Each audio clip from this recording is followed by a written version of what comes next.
If you're a vegetarian or you just happen to eat more pescatarian like I do, then you're going to love this tofu Caesar salad. It checks all the boxes of a chicken Caesar salad and makes the perfect weeknight meal. In fact, I am super excited to be eating it for dinner tonight. The tofu is anything but boring and watery, and I also throw in some easy homemade croutons. Topped with a perfect homemade dressing, this is sure to become a favorite recipe.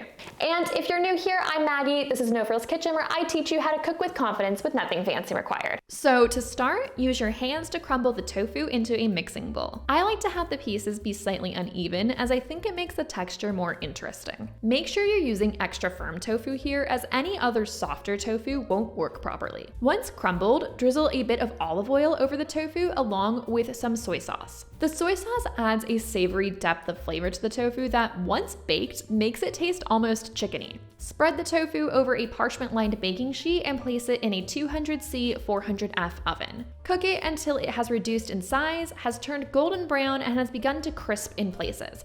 This will take about 20 minutes. Meanwhile, also make your croutons. I tend to use the last crusty bits of stale bread. I cube it up and then chuck them in the freezer to have croutons ready whenever I like. If you don't have this, you can simply use a few slices of a crusty bread of your choosing.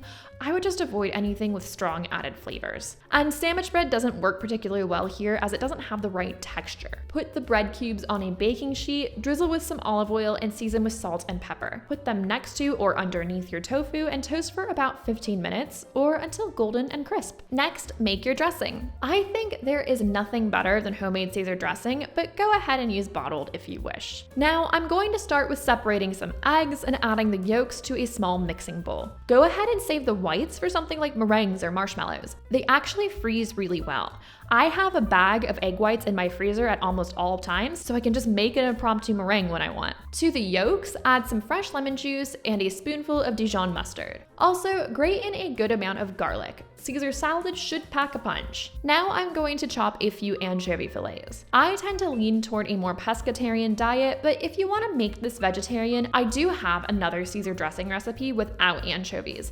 Just make sure you use a plant-based Worcestershire sauce. Let me know in the comments if you prefer the dressing with or without anchovies. I'm also going to make a mixture of olive oil and a neutral oil. I'm using sunflower oil here. You can use all olive oil if you'd like, but I don't find it super necessary, and olive oil is pretty expensive these days. Now, whisking constantly to make a steady emulsion, slowly drizzle the oil into the egg mixture. Then grate in a good amount of Parmesan cheese and also a few generous grinds of black pepper. Whisk this to combine and set aside. Now it's finally time to start assembling this salad. First, I'm going to chop up a head of romaine lettuce. Make sure to thoroughly wash it, as it can be really silty. I make salads so often that I find this salad spinner to be an indispensable kitchen item. You obviously don't need one, but just make sure that your salad is thoroughly dried before using it in this dish. Add the salad to a large bowl and then shave some Parmesan cheese into the lettuce using a vegetable peeler. Add your croutons and then your cooked tofu. Then pour some of your dressing over the salad and season generously with black pepper. Toss to combine and then see if you need to add more. I think this one does need a bit more dressing, so I'm going to pour a bit more in and give it a toss. All you need to do now is dig in. If you liked this recipe, make sure to hit the subscribe button so you don't miss my next videos. Enjoy!